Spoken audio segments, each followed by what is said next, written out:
My initial wanting to go to dental school had to do with my dad. My dad was a dentist, and when I was a kid, they did all their own lab work, so a lot of gold work, things like that, and he was back and forth to the office all the time as they did that, and I used to kind of tag along with him, and he'd set up a little spot in the lab for me, and I'd start waxing, different things like inlays and crowns and practicing with that for hours and really enjoyed it. And eventually, as I was in school, I'd come back on breaks and I'd still kind of go back to the office, and he had a lab technician in the office, so I'd kind of hang out with him, do some of those things, and it was a lot of fun. I really enjoyed it.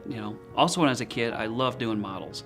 Working with my hands, I was doing it constantly. Eventually got, from cars to airplanes, wanted to do all the detailed stuff with, wiring them up and all that with thread.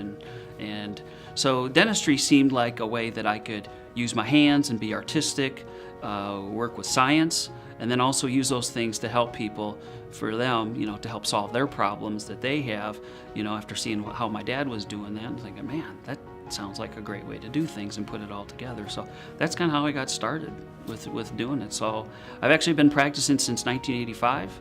I was practicing in Freeport, Illinois then with my dad and a partner that he had.